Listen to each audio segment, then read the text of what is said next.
कोरबा लोकसभा क्षेत्र की सांसद ज्योत्सना महंत जी हमारे साथ हैं। आज उनकी शादी की 41वीं सालगिरह है। उनसे बात करेंगे इस मुद्दे पे, वो कोरबा में हैं, किस तरह से अपनी सालगिरह को सेलिब्रेट कर रही हैं और कुछ जो है उनके लोकसभा क्षेत्र से जुड़े हुए सवाल भी पूछेंगे। मैडम, सबसे पहले तो आपके शादी की सालगिरह की बहुत बहुत बधाई आपको। धन्यवाद। मैडम, उसके बाद सवाल यही रहेगा कि आज आपकी 41वीं सालगिरह, इस दौरान जो राजनीतिक विरासत है महंत जी की और जो इतने सालों का सफ़र रहा, उसके बारे में कुछ बताइए। बहुत अच्छा लगा कि यहाँ हर विधानसभा से, 8 विधानसभा से कोई ना कोई तो हमारे जनप्रतिनिधि आए हैं और उन्होंने हमें आशीर्वाद दिया, शुभकामनाएं दी। मैं तहे दिल से उनको शुक्रिया अदा करती हूँ कि उन लोगों ने हमें अपना समझ के आए। जैसा कि महंत जी अभी बता रहे थे कि आप लोग कॉलेज में साथ में थे और फिर उसके बाद वो सफ़र 6 साल तक चला, उसके बारे में हम जानना चाहेंगे। शादी में ये बात सही है कि हम लोग साथ में पढ़े और साथ में पढ़े, फिर हम लोगों ने आपसी समझ की, फिर हमारे घर वालों ने, इनके परिवार से मेरे को ये आया कि विवाह का जो प्रस्ताव आता है वो आया, तो हम लोगों ने स्वीकार किया। मेरे पिताजी आर्य समाजी थे, तो हम लोग जात वात को नहीं मानते, इसलिए क्योंकि इनके पिताजी से और हमारे पिताजी काफ़ी समझते थे उनको, और उनके साथ तो नहीं रहे मगर उनके बारे में जानते थे, तो ये सोच करके फिर मेरा ब्याह हो गया इनसे। मैडम, महंत जी की काफ़ी मतलब बड़ी राजनीतिक विरासत है, काफ़ी बड़ा राजनीतिक परिवार है। आप गृहिणी रही हैं, अब पहली बार आपको प्रतिनिधित्व करने का मौका मिला है, तो कितनी बड़ी चुनौती है दोहरी भूमिका का निर्वहन करना?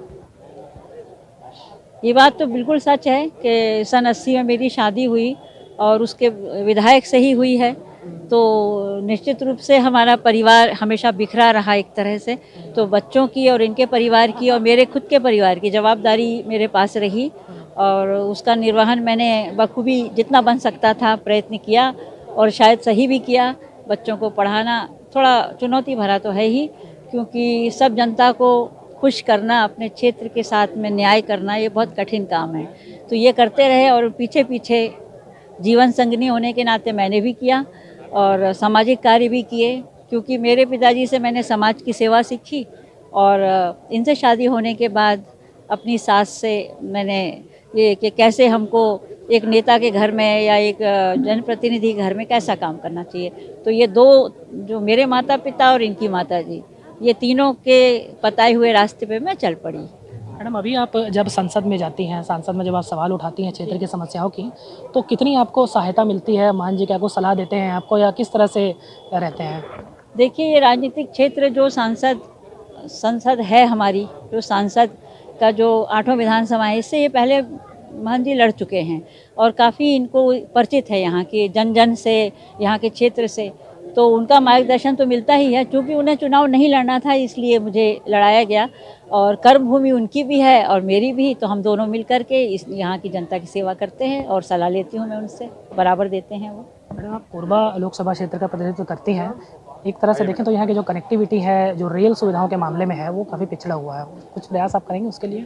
इसके बारे में मैंने रेल मंत्री जो पुराने थे वो और जो नए हैं उनसे पत्राचार बहुत किया है और कोशिश यही रहेगी कि यहाँ की जनता को वो सब सुविधाएं मिलें जो हम चाहते हैं, जो हमारे सपने हैं, और जो महंत जी के पहले के सपने हैं उन्हें भी पूरा करना है। तो इस सब के लिए मैं अभी, चूँकि इस बार लोकसभा में जा रही हूँ, तो ये प्रश्नों को लेके और इन सब को लेके जा रही हूँ, जो पुराने पत्राचार हुए उनके बारे में बात करके मैं कोशिश करूँगी कि यहाँ पे वो सब सुविधाएं मिलें जो यहाँ के लोग चाहते हैं। चलिए, टीवी से बात करने के लिए बहुत बहुत धन्यवाद मैडम। धन्यवाद। ये हम बात कर रहे थे कोरबा लोकसभा क्षेत्र की सांसद ज्योत्सना महंत जी से। सभी मुद्दों पर उन्होंने बताया, आज चूँकि उनकी शादी की 41वीं सालगिरह है, तो उसे सेलिब्रेट करने वो कोरबा पहुंची हैं विधानसभा अध्यक्ष और अपने पति चरणदास महंत जी के साथ। राजकुमार शाह, ITV भारत, कोरबा।